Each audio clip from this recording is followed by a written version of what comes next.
Welcome, everyone, to the L7C Podcast Superhero Edition. That is right.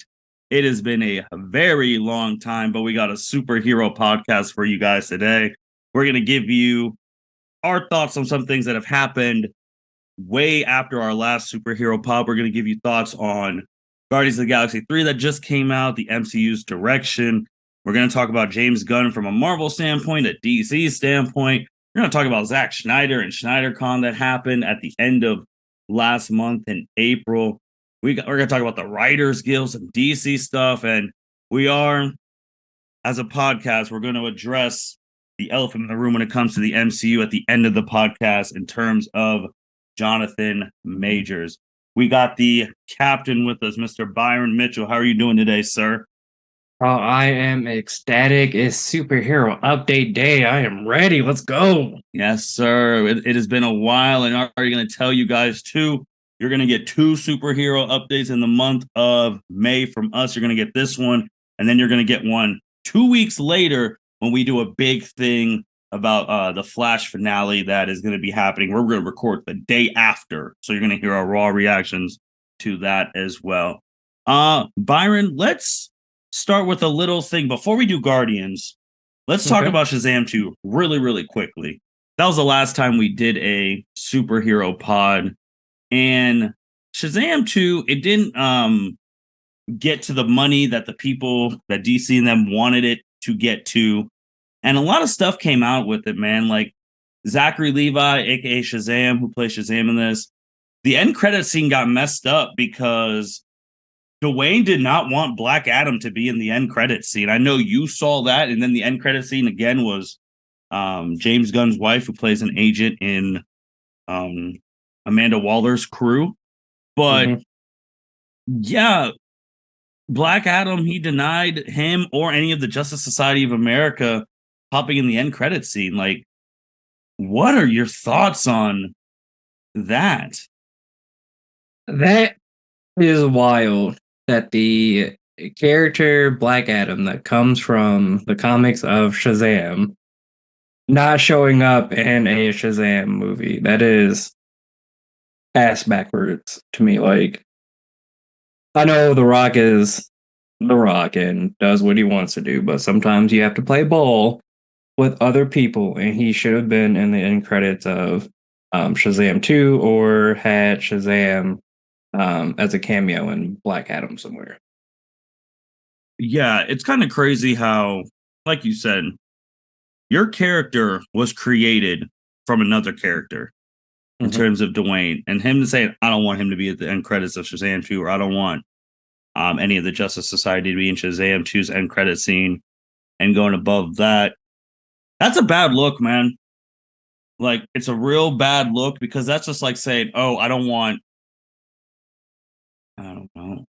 Iron Man to be in the end credit scene of Armored Wars if like someone was playing Iron Man. Like, dude, War Machine came from Iron Man. What the hell are we doing here? We have the Dragon Ball expert hopping in on this one, Mr. Mitch Oso. How are you doing today, man? Freaking tired, man. Just power washed the driveway. That's why I'm late in the party. I mean, that's just my calling card to be late, though. But better late than never. I'm here. Mitch, we're talking about just going back in time before we go to the present. We're talking about the Shazam 2 controversy with The Rock basically stating that, well, he did not want his character to show up in the end credits of Shazam 2 to set up their movies. And, you know, The Rock randomly thinking that Black Adam is a Superman's rival, which is not the case. So I'm going to be completely honest with you. This is not a good start to me joining this, because I have not dove into any of the DC drama. So what you are saying is brand new news to me, man. Fair enough. Fair enough. Basically, Rock boycotted The Rock is the reason why everything is changing now, because I read that he bullied DC to get his movie the way he wanted it, and now because of that, everything is in the hands of James Gunn.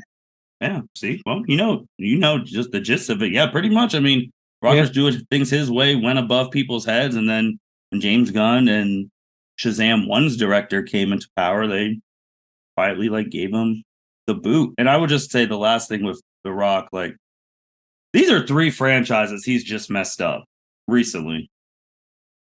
WWE, he didn't show up for WrestleMania, where they were trying to build that match for 2 years. It's the truth. The Furious thing, he walked out, doesn't want to play Hobbs again because him and Vin Diesel have their beef. And then now DC with Black Adam. That's 3 things, man.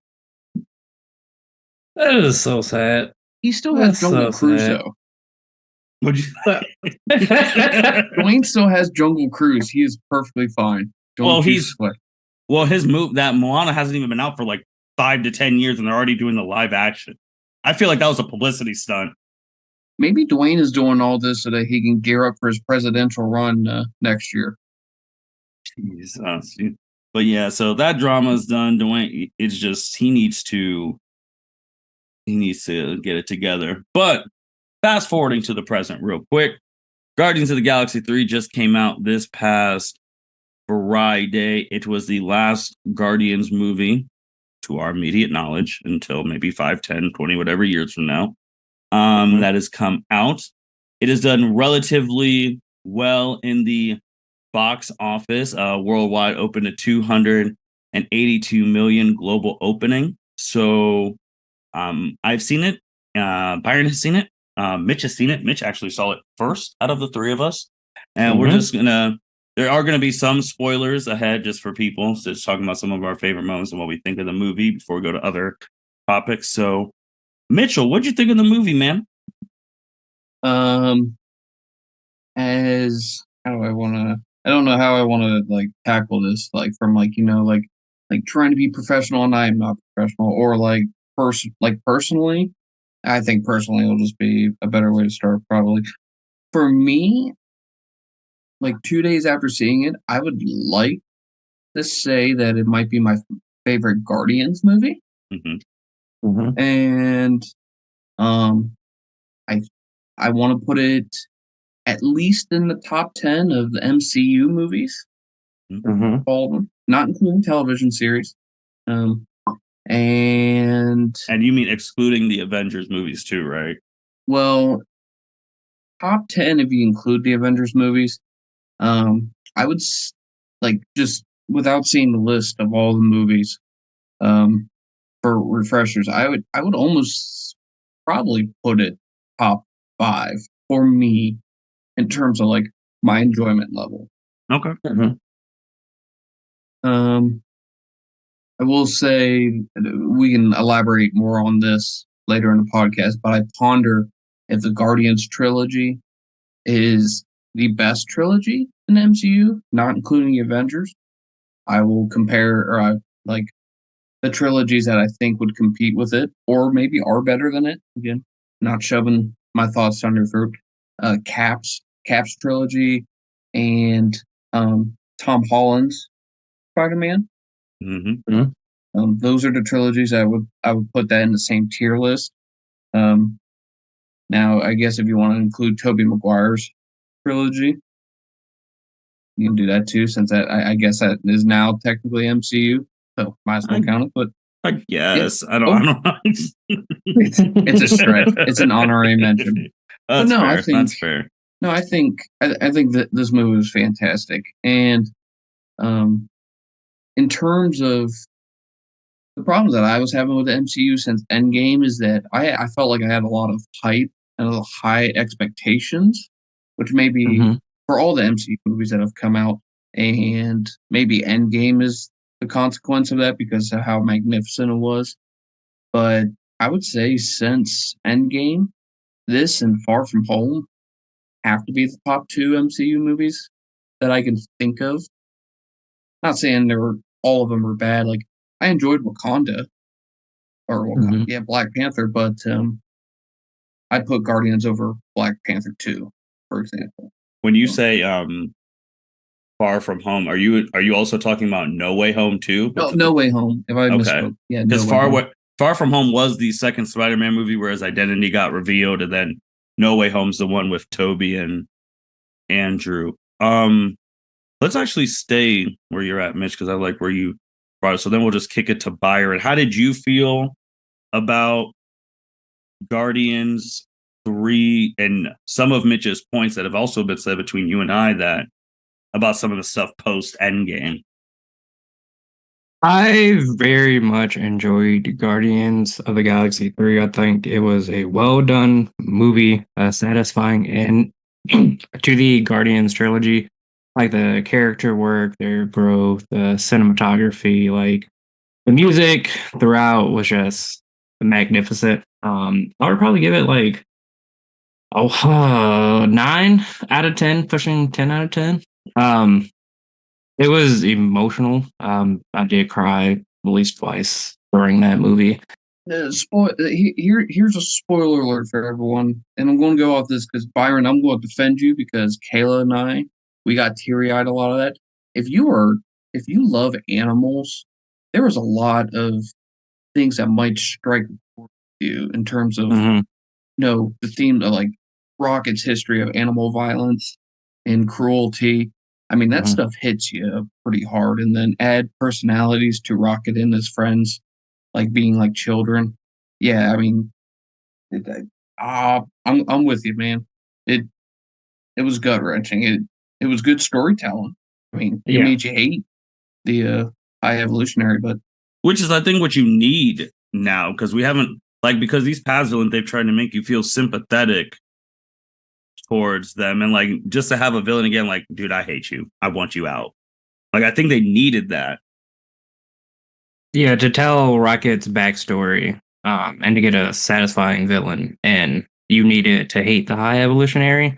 And James Gunn and all the actors did very, very well of portraying him as like this sycophant creep type personality.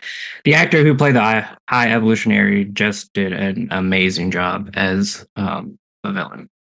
But in regards to Mitch's point as it being a top 10 movie, I am in agreement with that. I think is yours including the Avengers movies or without the Avengers movies? With the Avengers movies. Okay.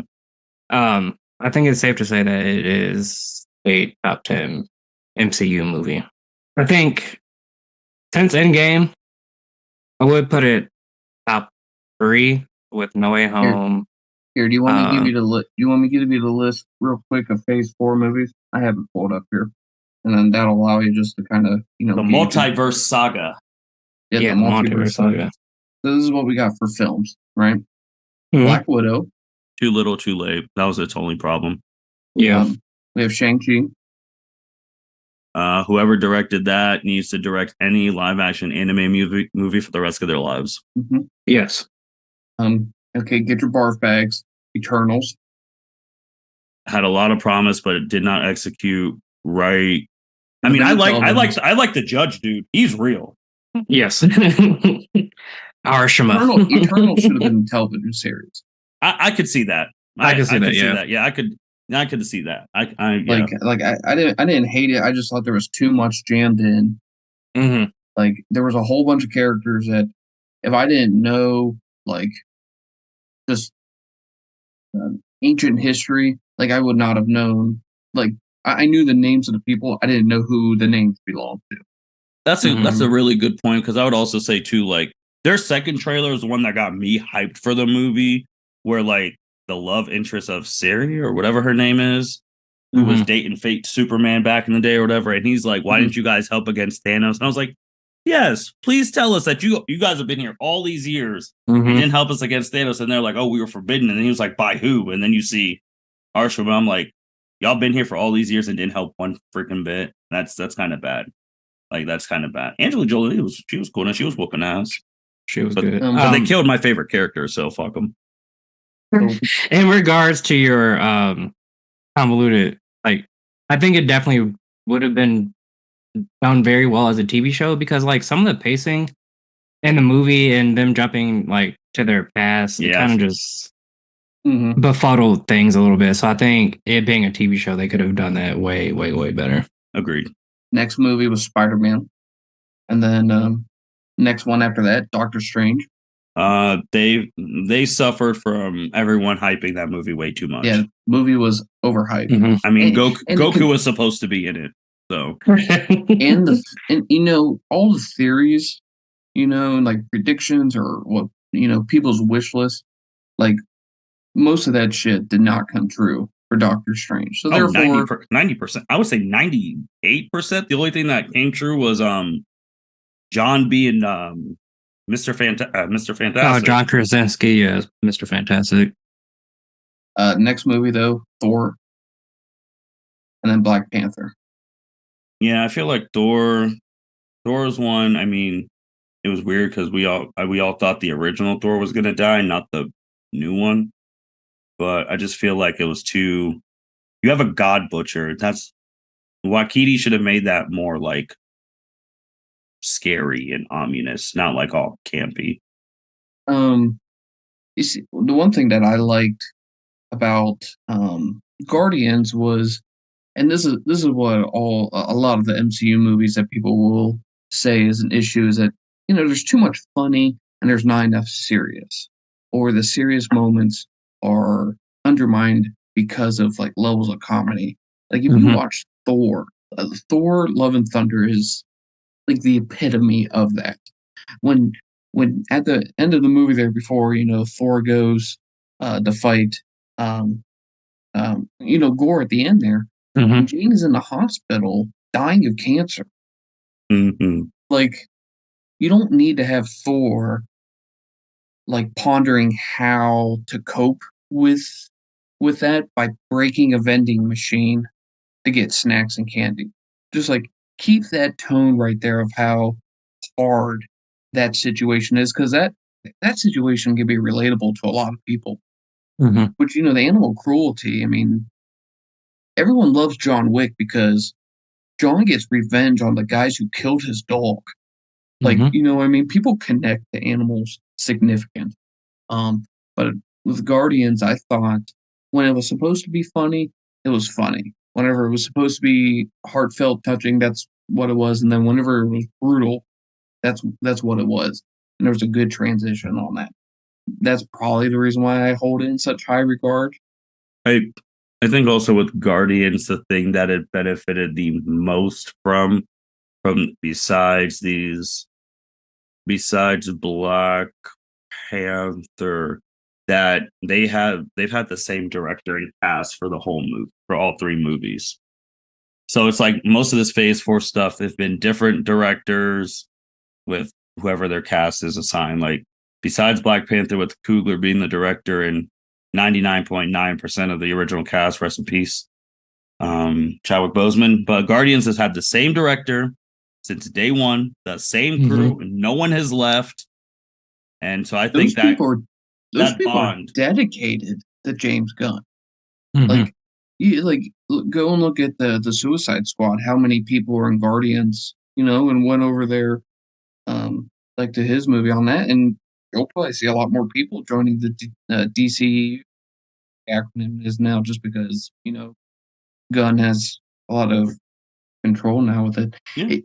James Gunn, the comic book movies might be like what Christopher Nolan is just to, I don't know, Hollywood, because I feel like all of the A-name actors would die to be in a James or a Christopher Nolan film, and I feel like every time I see him, I see the same great actors in his movies.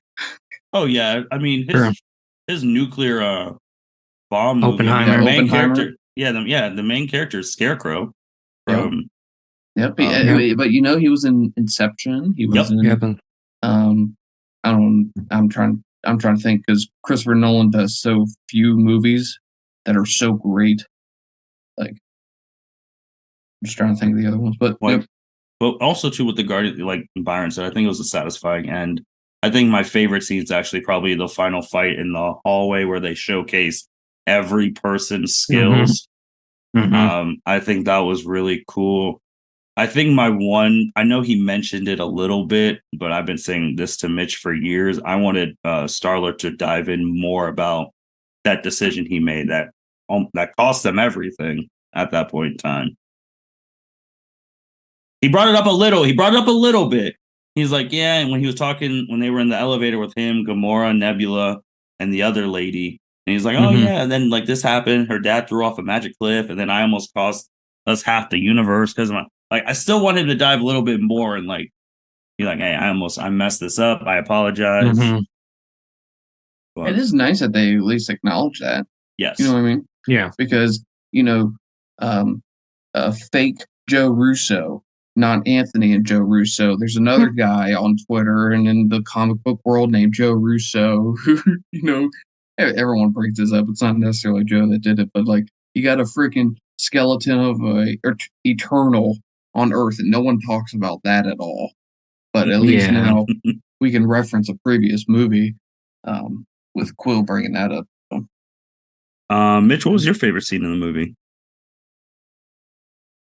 Ooh, you got me good on that one. Ask that to Byron. I gotta think. Okay, well, Byron, what was your favorite scene in the movie? Favorite. That one's tough. I do like the fight scene in the hallway. That was really, really done well. Favorites, maybe not favorite, but definitely up there with that hallway fight scene, is when they basically jumped the Hive evolutionaries and beat his ass. Oh, so that at the was end. so satisfying. And then you finally get Rocket to acknowledge that he's a raccoon and say, "No, I'm not that code name you gave me. I'm Rocket Raccoon," which was great. Mitch, you got a scene now? I don't. I'm actually on Wiki trying to look through the plot just to kind of give myself a quick answer here. We talked about like satisfying ends. I'm glad they gave a closure to the 2014 Gamora and in the current Peter Quill. It's kind of weird that Gamora was acting like, because it was like, okay, they met in 2014. That's when Guardians 1 happened. Mm-hmm. And let's just say it was like she was really acting like that before like Ronan and them came into the picture. Like she must have changed real quick. Yeah, I didn't. Now that you mentioned, that was a weird. I don't want to word this like weird character arc because like in Guardians she was not like that at all. No, she was trying to keep the stones away. She's trying to keep the stones away, but this one, like Paul says, you're a total dick. But my boy was super. Like I get it, but my boy was super desperate. Like, bro, she doesn't want you. I mean, it's hard. I know we've shared those memes like in the past. It's like if you had someone and they got blimped out, as they call it in the show, and then you found love, or you couldn't, or then you find someone else, then you didn't know the Avengers were going to bring the person back. What do you do? Yeah, because Quill had a very funny line when he's like, "I don't know who does this Infinity Stone magic. I don't know how she was the only one who was able to come back from the past." And that was a good line. I was like, that is an excellent point because Black Widow didn't come back. It's crazy. You got a scene yet, Mitch? Nah, I'm not. I'm just gonna say the whole movie because like I don't want to feel. I don't want to feel like a cop out because like I'm just looking at the plot here and I'm like, oh, I'm gonna pick this one just to give you an answer. I mean, fair enough. I mean, there's just a whole bunch of funny scenes. I mean, I really did enjoy Rocket's backstory. He was the main character. Yep, and the one thing that I found interesting with the High Evolutionary was, I think like in terms of like just being a douchebag, like he's a great douchebag, but like you didn't really see him in the present too much. You know what I mean? Like his entire I guess arc of the story was always told in the past because he was always just sending people out just to go and do shit. It wasn't like when Ronan was just coming around just beating the hell out of everyone. You didn't really see him actually interact with these guys until the very end. And but that was you had Adam Warlock, actually the one who was the I don't want to say the antagonist, but I guess for the most part of the movie he was.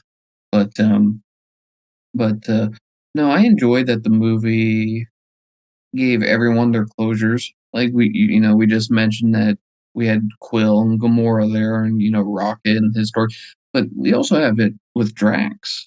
Drax actually finally gets to become a father, which and they reminded us, of his entire story because they hinted at it, in the second one just a little tiny bit, of how much he misses his like family and his daughter when Mantis like felt his feelings or whatnot, but they didn't explore it too much in the second one. But Mhm. in this one, they did a good job, and yeah. I would also I was about to say something too. Like, yeah, they got their closure and everyone went their separate ways and their new goals and Oh, it all. was nice. I'll say this. Maybe you guys knew this. Maybe the audience knew this too, and I'm just the idiot. I didn't think about Peter's grandpa at all. Well, I thought he was dead, so I mean, Yeah, I that's fair. didn't think about his grandpa at all. Well, I either. never considered him going back to Earth to see his grandpa. Like, and then when because they never mentioned him after the intro to Guardians 1. He wasn't even like a plot point or a plot mention in any of the movies. But I appreciated that when Mantis brought that up, they at least gave a sort of answer as to why Peter never went home, because he held a sort of resentment towards his grandfather, because as he said, he kicked me out of the hospital room, and he thought like that actually hurt him, as his mom is dying and his grandfather kicks him out, and then Mantis says that he was trying to protect you. Like those kind of thoughts never crossed my mind. Like 10 years into this shit, never thought of that. Also staying with that too, it's that because all the other people, they're done, and that's why I think until they get re-signed, maybe or get offered more money. That's why they only said that Star-Lord's going to return. Didn't say anyone else. It said Star-Lord, which he's probably going to be in Avengers 5. Yeah, I feel like that's the next logical movie for him to pop There's up. no way. in. There's no way that Zoe's not in the next one. She said she's done. I mean, there's no way. That's what she said. I'm just saying what she said. I'm going to tell you why. She's going to be in every freaking movie that makes $2 billion more for the rest of her life. When she's in it, two B's. Like, that's just what she does. Well, I guess now, because that's a perfect segue into like what's next for the MCU, because they got Secret Invasion and all of that, and Mitch brought it up earlier. I think the problem that's been with Phase 4 and 5 is that what are we building towards? Like 1, 2, and 3, you knew. I'm just saying, like you knew after Avengers 1, like it was Thanos, and then like right after Avengers 1, like Thor 2, like you start seeing the more and more Infinity Stones, and you're like, all right, these stones are the integral part. Thanos is gonna, especially Guardians 1. That's why I think I love that movie so much, because you actually see Thanos like in a movie talking about how he wants these stones. So you know that was building to a fight with Thanos. When Phase 4 started, we're like, what are we doing? Now with Phase 5 started, now we know what we're building up to the Kang Dynasty and Secret Wars, but they've only shown one thing close to building that up, and that was an Ant-Man and Wasp. But now, for people like comic stuff, how are you building up to that when you have a whole Secret Invasion about to happen in Nick Fury's show? Before we go to the Secret Invasion, I will say I think Phase 4 was more about handling things after Endgame, not necessarily building towards the next big bad. And I think Phase 5 and Phase 6 is that building towards what's next. I'm looking at the Phase 5 movie lists here, and at the moment, I'm only looking at 6. It started off with Ant-Man, and Guardians, and then it'll be the Marvels, and then Captain America. I don't know what the hell they're doing in that. And then Thunderbolts. I don't know what the hell they're doing in that. Then Blade. That we will be talking about in a couple of minutes. Well, that's the thing. Like, I'm looking at those films, and I'm like, now I'm not looking at the TV series, because, like what you said, you got Secret Invasion, you got Loki Season 2, What If Season 2, Ironheart, Echo. You got Agatha. Yeah, I don't know why she's getting a show, but okay. And then Daredevil. So, like I'm trying to think of like which one of these films is going to help try to establish, Kang, or the Avengers films. I feel like the Marvels gotta be it. One of them. The Marvels. I feel like the Marvels is one. Captain America will not be, or at least I don't think it will. Unless I couldn't see it. Thunderbolt and Blade. I couldn't see either of them either. So your hope lies in the television series. But we know Loki season 2 will have some. Probably the What If series will have something with Kang. Maybe. I don't necessarily. What If is more about retelling stories that we've already seen.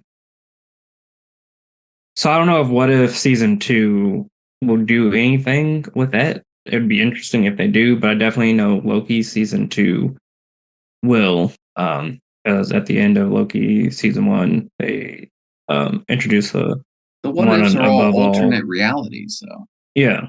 And that's exactly what Kang is. I mean, true. It wouldn't surprise me if they had just one episode just kind of explaining Kang. Unless he's like the big bad guy in that. Like what Ultron was. Ultron Supreme or whatever. That's good. Good point.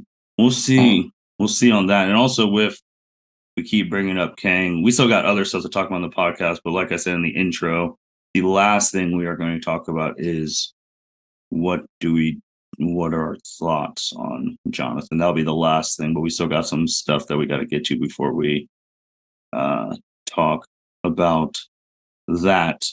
But Guardians, great movie. Go see it in theaters. Great end to the trilogy. And if money talks, they might get a fourth one, because I didn't think Captain America was going to get a fourth movie or throw 4. So, I mean, the way they're going, they're going to make a lot of money. I think Thor got a fourth movie because they screwed up the first 2. Okay, I don't want to say they screwed up the first movie. They screwed up Dark World. At least Dark World had an Infinity Stone. I mean, it was that was a savings grace. But Thor 4 was only because Thor 3 was so good. Yeah, and they were like, agreed. Did we finally figure out Thor? And then no. No, I agree on that. I agree. God. But Guardians was really, really, really good. Let's stay with James to go from that was his last MCU movie to now him co-chairing the DCU movies.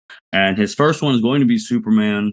And he said the script is done. And I was just like, that's kind of weird. So you're turning in the script to yourself then, because you're technically the boss. But okay. But he said he's the only one that's writing the script. I know, but he's like, I'm gonna turn it into the higher ups. So I was like, bro, you are the higher up. I feel like he still has to get approval from oh, absolutely, but it's over him. But it's just when you type a paper and you're like, oh yeah, I'm a proofreader and turn it in for my. It's like, what are you doing? Yeah. But that's his next stop, and I mean, I think we should be hearing a casting soon, and that's probably going to be the biggest decision of his career, who he's going to cast as Superman. Yeah, that's going to be a big, big, big decision, because he's got some shoes to fill. Christopher Reeves was a very great Superman. Brandon Routh, he did good as Superman. And then you have Henry Cavill, who was a Omega fan favorite, who didn't get his justice because he was supposed to be coming back under Rock's tutelage, and then Rock messed up. So technically, you could say he killed Man of Steel too. Probably, you could say that. You can actually say it. So that'd be 4. That'd be 4 things. But yes, they're going to have to find a great actor to play Superman and Superman Legacy. We'll see. I mean, that is going to be a big talking point on social media whenever it happens. Whoever it's definitely will break the internet. Mitch, I know you said that you were kind of sad that now with Guardians 3 being so good that James now going to DC. What are your thoughts on some of that movie slate that he has coming with Superman and Batman, the Brave and the Bold, and all of that stuff? What are your hopes for his DC stuff? I think I'm excited for it. I mean, I've never been into like DC like a ton. Obviously, again, just like my WWE takes, I am as mainstream as you can get. Like, I'm not diving into a lot of this stuff. So the MCU. I would say like I have pretty good knowledge of, but if you want to dive into like Marvel comics, for example, you guys know more than me. So like that's just where my knowledge base here. Like I'm excited to see what the DCU is that what it's called now? Yeah, Get it'll rid be of the DCU. Yeah, DCU. DCU. I'm excited to see where it goes because Gunn has shown to me that if you can take characters and make three solid movies, I'll say the second movie is solid. I Mm-hmm. mean, it's the weakest of the three, but you can Mm-hmm. make three solid films. Then I think you can take characters that are beloved by everyone and make a solid franchise out of it, and not these movies that are trying to figure out their own identity and they're trying to also establish some like the Justice League. Like I don't like I don't know. I don't know enough about the characters. Like, and then for all of them to be jam packed into the Justice League, for example, like Mhm. that was just fumbled. So I think it's all in good hands with Gunn. I'm sad that he's out of the MCU now, just because I'm like, I would have loved to have seen him do maybe another movie series or Mhm. franchise or whatnot. And I'm just praying that the Russo brothers come back and do something else, but It's maybe they'll do the Avengers again. it's funny how you described like your feelings for Gunn and like how you're sad he's leaving that and all that stuff. That's exactly how millions of people feel about Mhm. Zack Schneider, who obviously when he got the Schneider cut when it came out, and everyone's just like, "Oh my god, this is really good," and they want this stuff. And then obviously with DC's higher ups who are just abysmal they were just god awful.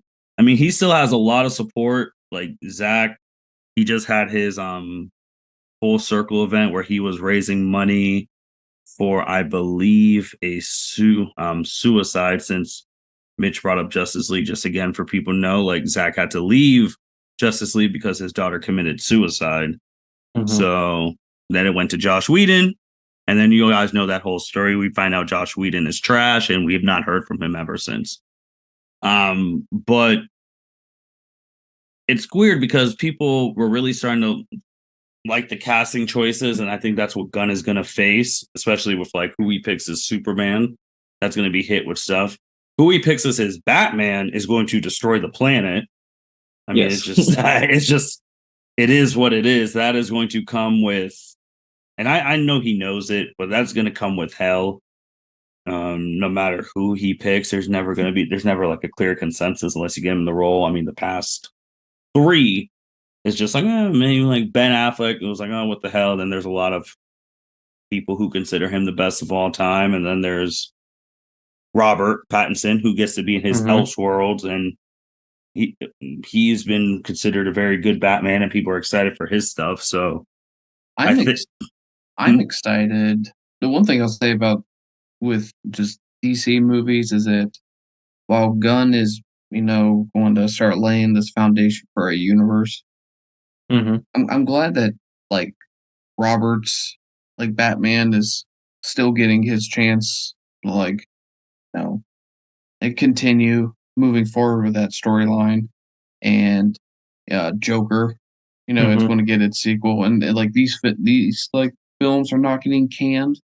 I know that like we didn't get a Wonder Woman 3, um, and some other films that I can't think of right now, but like the MCU could not do that. I don't think that they could just have films with these characters that are not tied into the MCU.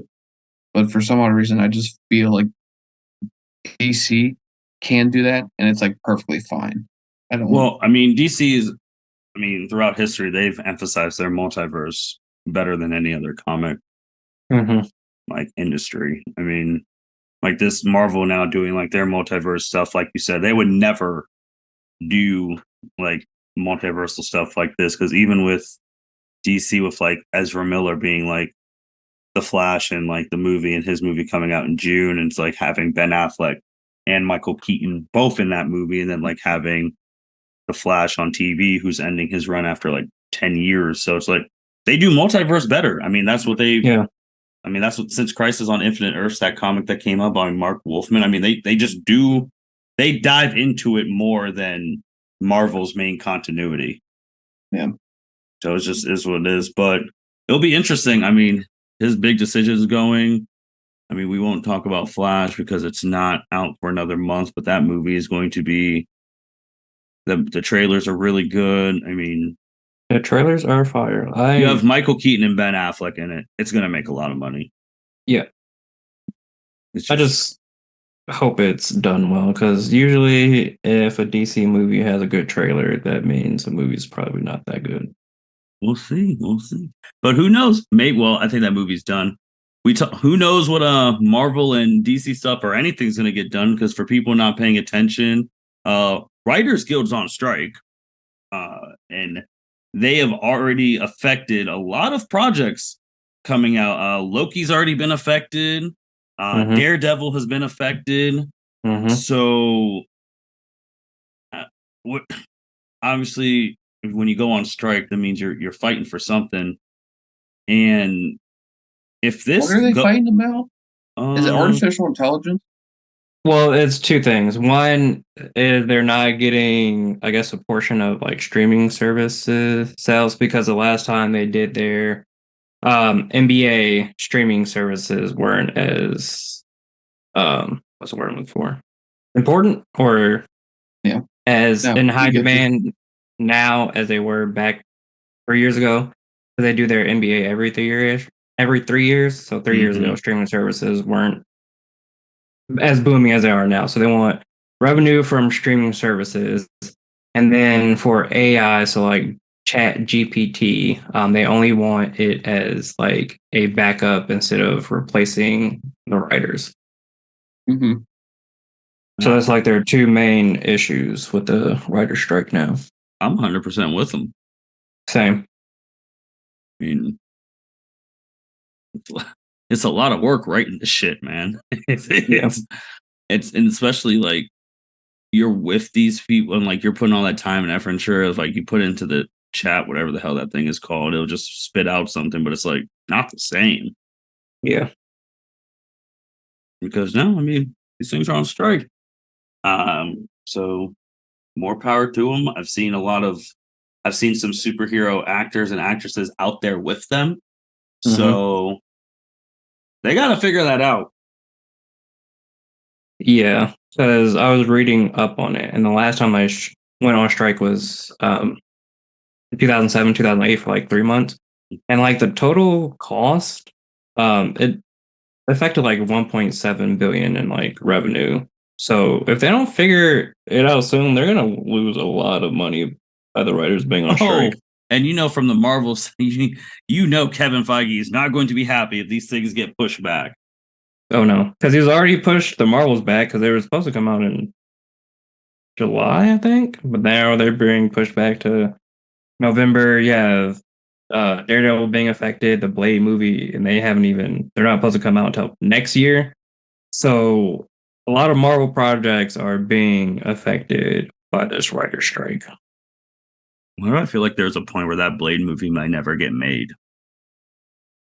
Yeah, because I think last time we talked about it, there's a problem with Mahershala Ali and like the script that was being written. So they had to work with them to get the script in good condition. Now the writers are on strike, so that's probably going to push the movie back. I would not be surprised if the strike goes on for, let's say, 3 months like the last one did, that a lot of TV shows are going to get pushed back. No things like that. Just some quick stuff before we go to the last topic, staying on DC. DC's Comics promotes Jim Lee to president, publisher, and chief creative officer of the comic thing. This is more. It's a well-deserved thing for people who know Jim Lee and you don't know Jim Lee. Like, if you've ever read an X-Men comic back in the day, he was leading the charge at Marvel for that when X-Men continues. They still have the all-time sales record for a single issue sale. That X-Men, he was the one in charge of that. He's drawn pictures for Batman Hush. I mean, he's a well-renowned, respected comic book figure in the world. So him being in charge, it is really good for him. Batman 900 came out, speaking of multiverse and the continuality, where comic Batman, it's a long story, but long story short, he got to meet, and even if you've not read any comics, just read Batman 900. He got to meet Michael Keaton's Batman. He got to meet the Dark Knight Returns Batman. He got to meet Injustice's Batman. He got to meet all of them. He got to meet Adam West's Batman, which it's funny too, because at the end, Adam West's Batman had to give him a utility belt, and he had to use the memed about shark repellent in space. So so he's like, I finally met a Batman who is more prepared than me, because comic Batman did not have shark repellent and to use on a shark in space at the edge of the universe. That's freaking awesome. But I'll probably talk more about that comic back whenever Batman Day is. But it was really cool him meeting all the different. He met the animated series Batman, and he met Arkham Batman. So he met them all. Oh wow! Yeah, it's I'm gonna have to read this one. Like it is intense. It's a long story of like he was transported to a place where they didn't have a Batman, and this one dude who was sane, was the Red Mask, who his multiversal energy is the one who created all the Jokers in every single multiverse. Oh, so it's crazy. But seeing him talk to Arkham Batman, that was, and also the animated series one, because then you think of Kevin Conroy, who is not with us anymore. So yeah, anyone who's a fan of like that type of stuff, check out Batman 900. All right. So last topic, because this has happened since we've been away, and I haven't really said anything in our group messages about this. So Jonathan Majors, obviously he was cast as Kang the Conqueror way back. He was probably the best part of Ant-Man and Wasp: Quantumania. And he was riding very, very high. A lot of movies. He's supposed to play Dennis Rodman. He was in a whole bunch of Army commercials during March Madness, and he starred alongside Michael B. Jordan in Creed 3, which had the biggest opening for a sports movie of all time. Like, the rise was real. Marvel has basically bet their next 5-7 years on him, and then things didn't go too well. There was a report about I'm trying to find the exact date. Arrested March 25th. He was charged with misdemeanor assault and harassment of a 30-year-old woman in New York. The Army took off those ads and all of that, and then he fought the allegations. And then there's an alleged victim has been granted full temporary restraining order. In April, there was multiple alleged victims of Majors coming forth his March arrest and cooperating with Manhattan Attorney's District. And since that, you haven't heard anything going on. You've seen like some people and agencies have dropped him of things of that nature, but Marvel hasn't said anything, obviously. Majors hasn't said anything, obviously. No one's been asked about it. So since this has happened since before, it's just discussion on, he hasn't been proved, like he hasn't been guilty or anything, like sentenced to jail or anything of that nature. I mean, he's still out here free and all of that stuff. But just what are thoughts about this incredible rise and incredible fall currently, and what the situation, I guess, Marvel is in?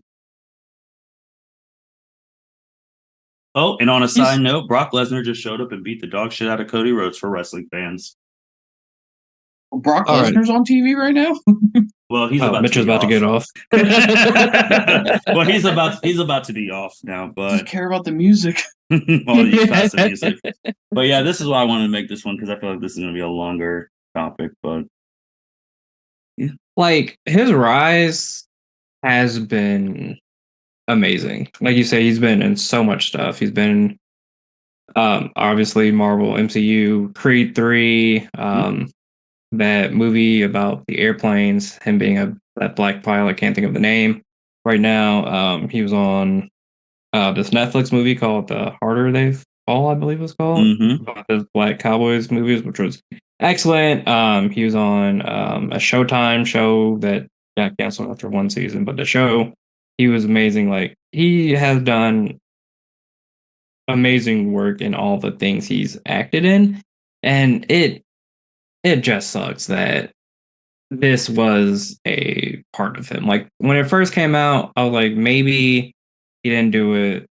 Then again, maybe he did, because the first victim recanted her story, so I was like, maybe it wasn't true. Then when every like other victims came out and said, yeah, this has happened to me before, I was like, well, Jonathan, it's probably over for you, bud. Mitch, what were your thoughts before I? My thoughts weren't actually on Jonathan. It was actually more on Marvel, because I am like, two things that I'm thinking of is that Marvel has somehow, at least to my knowledge, until probably one of you guys brings up something that has eluded me, they have dodged this kind of drama their entire existence. Like they have not had like an actor who's in the middle of their production of their slate of movies get into any sort of serious trouble or serious accusations. Like everything that has happened with people occurred after their film. I mean, obviously, like I'm thinking of Joss Whedon. I mean, but that was start of the MCU. I mean, it was a risk taking the drunk alcoholic. Yeah, Tony. But that's what he did. But you haven't seen Robert Downey Jr. do anything. Oh no! Since then, no. What he did, but taking that chance, like, because like that was a big gamble. The only one that I can think of that was was James Gunn got fired. Yeah, he got fired. 2018. For past tweets, but then they rehired him months later because of how he handled the allegations and how he wasn't like against him being fired because he understood it is what it is. Yeah, that's the only one that I can think of. No, that is the biggest one because we were talking about it's almost been a James Gunn show because I was going to bring that up. Like he got fired July 2018, literally like a couple years ago, because of old tweets circulating about rape and pedophilia. So he got fired, and then a lot of the Guardians members tweeted his support. I mean, Batista, and I'm pretty sure most of them, they said, like, if he's not doing it, I'm not coming back for 3. Yeah, just like I said also earlier, those people are dedicated to him. Yeah. But no, like this is like the thing with Gunn. Majors is worse than Gunn, not in terms of the situation. Like that could be another debate for the community. Like whose was worse? Like Majors, he was a face. Like he was an actor. Like you see him on the big screen. Gunn, you never saw. Like you know what I mean? Like visually, you see Jonathan Majors. Like that's hard to replace. So when drama happens, and you actually have to replace people, that actually affects sort of the legitimacy of your story that you're trying to tell. Because let's say, for example, some people say, for example, that Chadwick, when he passed, should they have recast T'Challa? Some people said that they should, because then it honors him and it keeps the character going for what Chadwick was doing. But then some people are like, Chadwick is T'Challa. So and that's a route that they chose, was how Black Panther went. But when you start seeing, I mean, people had problems with Don Cheadle whenever he was cast instead of Terrence Howard because just it messes with I can't say the word. Continuality Of the story. Same thing happened to Edward Norton and Ruffalo. Yep. Yeah. No, but that's the thing where I'm like, the MCU has already put in like a safety net for them whenever they introduce the variants that all look different. Like the fact that you have a male and a female Loki, you can do whatever you want now. No. It's a very tough situation because it's like, I don't know where it's at with these other accusations because again, he's not in jail. Like he's for myself, if he's not proven guilty, then the public opinion, like I just don't think that I don't think he should lose his job. Like if you can't prove it, then I don't know. But some people will be like, hey, if a billion people came up and said you did something wrong and there's no video evidence of it, then it's like obviously he did something wrong. But I think it's really tough in this one because it's like depending on where you're looking at it too. Like if you're if Jonathan Majors is like one of your heroes or whatnot, then you start going back to the systematic like race because there's been a lot of times where there's been a lot of African Americans who've been accused of stuff and then they go do time or whatnot and then they're innocent. Yep. Take for example those Ohio State football players. Perfect example. Yep. They lost everything. Yep. And they were completely innocent. Yep. They could have had a career in the NFL or at least went to college on a full ride and at least got their degree, been set up for life, but nope. Someone wants to come around and lie, or was it a lie or was it a false accusation? Like what I mean by false, like the crime occurred, but the individual blamed the wrong people. I think so. It's just it was not those two dudes. Yeah, that's what it really. Yeah. Yep. But it's like really, because it's one of those things too, where it's like Mitch said, Marvel has never dealt with. This isn't like a minor character. This is who, like I said, they're building their next 5 years around. Right. And so it's like, what do you do? And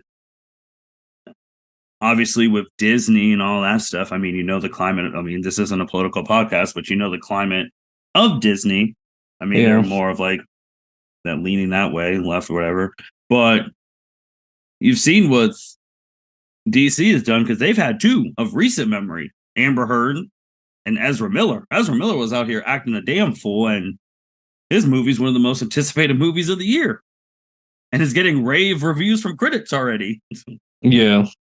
So it's like, what do you do? Like, and it's I don't want to say it's the same thing as like Deshaun, because Deshaun was like, that was crazy. But you see what happened to Deshaun, all these accusations, and they went to court. And once it got to a point where they all got settled, he went to the Browns and he got the most guaranteed money of all time. 130 million, which is so still like, wild to me. What do you? I think that's what the thing is like. Where do we go from here? Marvel hasn't said anything, and I think but sooner or later, Avengers 5 and 6 need to start filming. Yeah, and someone's gonna leak the pictures if he's there. Yeah, I think TMZ will be all over it. That's true. I think if you fire him, I think that's going to cause a lot of outrage because, like you said, Ezra and Amber Heard still have movies coming out in DC because Aquaman 2 is supposed to be coming out next year. And then Ezra has their movie coming out next month. I think if Jonathan Majors does get fired, there's going to be a lot of outrage. Like, why did those two get to keep their jobs, but Jonathan Majors didn't? And they'll bring up a whole bunch of other people too. I mean, there's been other people who've had scandal and been able to find work. I mean, shoot, that one time, Mitch, I know you remember when those commercials were talking about Casey Affleck saying, don't even show up to the Oscars. He's going to win Best Male Actor. And he won Best Male Actor. And there are people who did, because he was literally going through like assault claims. Yeah. Because remember, Brie Larson presented that award and she did not clap for the dude. Oh, she was not happy. It's so tough now because like the Gunn stuff, because Gunn's tweets and all stuff, that was literally starting to get found during like the Me Too movement and all of that. And now we're so quick to, if we find something and it's not truly proven, we're so quick to now cancel. Yeah. Like even if he did do it and like he has to serve time and all of that, and then he serves his time. This is just me, just because of the profession I'm in. I think once you serve your time, you deserve another, like, and you've learned your lesson, you deserve a chance to make a living. I think that's a problem with society in general at the moment, is that you don't allow people to make mistakes and be able to learn. Like people, like, maybe they were brought up wrong. Yeah. But in their eyes, what they're thinking is right. And like people can learn, like, okay, what I was taught was not correct, and now I see that. Let me move forward. There are people that once you fuck up, once you say the wrong word, whether it be on accident, on purpose, in anger, in sorrow, whatever it might be, the moment you fuck up, you might as well just be erased from existence. You might as well just not exist on this planet anymore. Because, like, if they want you to fire from your job, then what are you going to do? Like, use that logic. I mean, people just have no reason to live anymore. I know it's kind of morbid, but they're like, no, it's the truth, because everyone wants to be the, oh, they did something. Now you want to be the. It's almost like a TMZ everybody effect. wants people to be perfect. Yeah, like from the start. But we talk about these movies, for example, or like we talk about Dragon Ball. We talk about character development.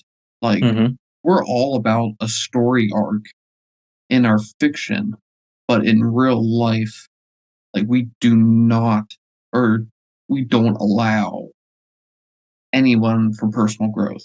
So like if Jonathan Majors is guilty, then yeah, you gotta distance away from himself. Yep. And you have to let him go serve his punishment, seek the help that he needs, and then maybe somewhere down the road you give him another opportunity. Or and maybe there are some crimes out there where, and maybe his is one where you just can't, like, just you screwed up so bad that I don't know.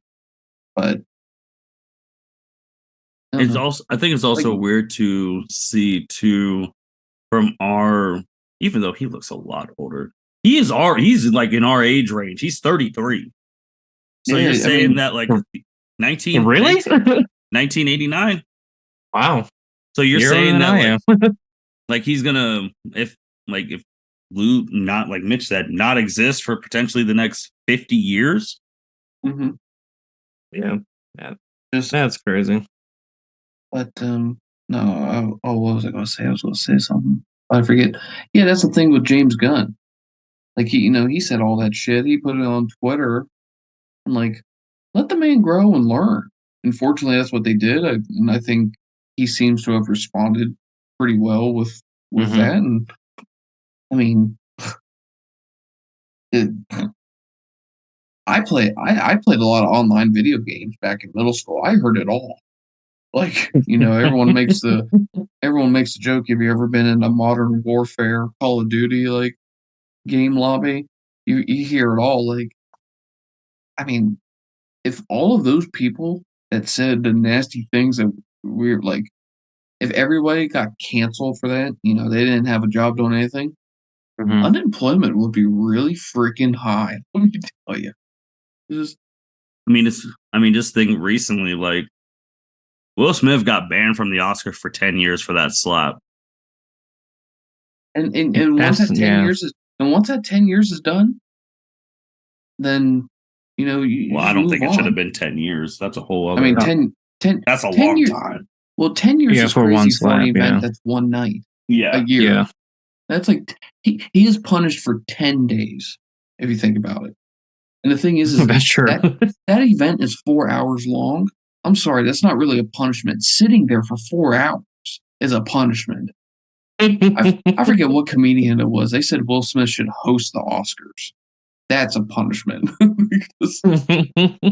Well, it was funny too. He brought up comedians. I saw something where Steve Harvey, he was on Club Shay Shay with Shannon Sharp, and they asked him about like if he ever wants to go back to comedy, and Steve Harvey said, "When I decide to go back to comedy, my career is over. Because if I want to say the jokes I want to say in this climate, I'm going to get canceled, and my career is over. No one's going to take me back, like America's Beauty Thing or like Family Feud, all that stuff. No one is, and this is coming from him. And when I was listening, I was like, "It's true." He's like, and they're jokes, like he's not meaning like, but when I say what I want to say, my career's over. Yeah. And then Chappelle has brought that stuff up too. Yeah. And it's like, like you're sitting here, it's like, look, they're comedians. They're not trying to like be offensive, offend people. That's the thing with me. Like when something is offensive, like in my eyes, you have to take it in context. Like, if someone has ill intent with what they say, then yeah, you should correct that. You should be judgmental towards that. You should be maybe even angry about it. But in a comedy setting, I feel like that backboard should bend more than what I think society is allowing for it. Now there might be jokes out there where you absolutely can't make, even on a roast, for example. But look, I don't know. I don't want to bring, and I can't even really think of specific examples to dive into, but it's just, I don't have a problem with comedy whenever I'm like expecting comedy. You know? That makes sense. Yeah, it's one of those things. It's things that would offend a lot of people. Right. I think with majors, obviously, making sure everyone who's involved or has been involved is safe and all that. And if he does do that, like, I mean, there's consequences to your actions. We all know that. But then once that, get him the help he needs. Like, I think with these things, people, it's funny because the people who are quick to cancel people in these situations are also ones who are like, oh, they don't deserve to get help. But I was like, but you would say other people deserve to get help. Why aren't they allowed to go take some domestic violence classes? Why aren't they allowed to go to some counseling? Why do they have to be everyone does, like Mitch said, everyone deserves that. It's like, now if you're going out there killing and raping people, that's a whole different story. Right. But like, you deserve, like, there's programs and all that. So I don't understand how you could be so righteous, but then not trying to help them with programs and stuff if that works. Yeah, I think that's just the whole thing with cancel culture. They just like want you to be gone, then they'll move on to the next person they want to cancel. But like everyone deserves a second chance, you know, if they're, like you said, raping and killing people.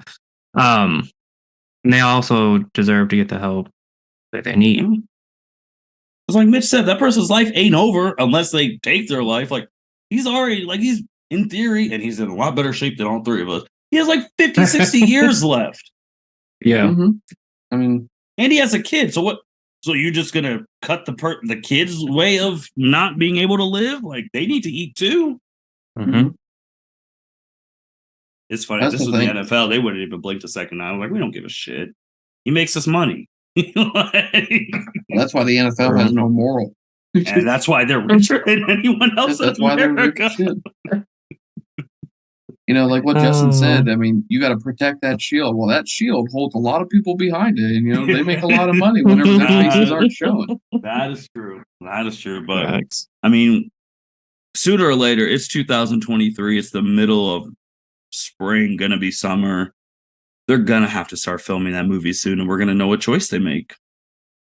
Yeah, because I think it's supposed to come out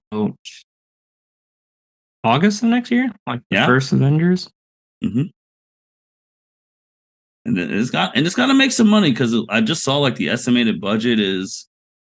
There ain't no way. This had to be Endgame. I clicked on. Ain't no effort. Oh yeah, this was Endgame. I was like, they did not make this money. This movie's not even out yet. I clicked on Avengers, Kang Dynasty, and it took me to Avengers Endgame. Oh, because that's the next Avengers movie after Endgame. That's why it took me there. But we'll see, man. Because then you go into because I've seen people, as Mitch has called them, clickbait, like, oh, Marvel's already recast. I was like, no, the hell they haven't. All right. Like, don't make these clickbait things like Marvel's recast Kang. They're just. I was like, they would have got ahead of that. And they would have done it because I feel like they're too smart with Bob back. Like they're monitoring the situation. Oh yeah, they're definitely keeping a watchful eye on it because it, like you said, affects their next 4 years. And then it sets the precedent. Like if someone, let's just say in a couple months, I'm trying to think who would be I guess if Benedict Cumberbatch or like Sam Wilson get busted for DUIs and stuff like that, you're gonna kick and they get multiple DUIs down the road, you're gonna kick them out. Like where's because once you said that president, you're gonna kick someone off on allegations until they're all proven. Yeah, it's gonna be tough. But we'll see. Anything else, guys? Nope. I'm trying to think. No, I think we covered major news since we last had superhero major news. That was. I was not even intending that pun. Also, on the Twitter, it has come back up again. I don't know how these people make things trending, but in this random Twitter that's been seeing 13.1 million views on this tweet today. No powers, just hands and knowledge of martial arts. Who wins? And it is Batman and Goku. So the Twitterverse is having a field day with that. No powers? Just straight hands? Didn't we have this discussion? Yes, we had the discussion, but our private messages are not on social media, Mitch. I think I said Bruce. Nah, Bruce Wayne would beat Goku. No no powers. I'm sorry, there's not that many people I'm saying who could. I'm even thinking of Goku's training. Like King Kai didn't teach him martial arts; he taught him energy attacks. Yep. It's like or chasing bubbles around with a hammer. I mean, like anyone beat Goku or Bruce. That's not beating. No. Then someone tried. Bruce know like 32 different martial arts styles. 127. 100. Wow, that is a way ridiculously stupid. Yeah, that's Bruce. Hands down, Bruce. 120. And someone tried to tweet and it's funny. I'm just reading all this stuff and like, no, people forget that Goku was like, almost a world champ at like 14, and then they're like, that's with energy attacks. He still was shooting, and he became an ape in the finale against Jackie Chan, aka. That's a whole other tangent I'm probably going to go off of on the Dragon Ball one with Mitch, where we're just like some of the people in the fandom just are stupid. But but then like the Bruce Wayne thing, someone's like, he left when he was like 8, and there was 127 martial arts by the time he was 25. And he literally throws hands with super powered people every day. And you're telling someone to come in who's normal? Bro, he tussles with Bane, bro, on Venom. Like he's out here punching Superman in the face. Now sometimes he doesn't move him unless he has kryptonite or magic or a suit. But hey, I will say this: Bruce ain't beating Jiren though. Stop it! With no powers. I gotta stick to my Jiren love. It doesn't matter what podcast I'm on. This Jiren boner stays hard. Wow. I mean, you are a stand for him, and it is appreciative that you stick for the man. Yeah. Hey, someone has to. Toriyama doesn't. That's a whole discussion for a whole other day, but that was just a fun thing. But thank you guys for listening to the L7C podcast. Make sure you like, rate, comment, subscribe. We are about to hit, maybe by the time you listen to this, we might hit the milestone, or who knows, maybe it'll be in Mitch's hands once again. But we're about to hit our next 1,000th milestone. It's going to be this month.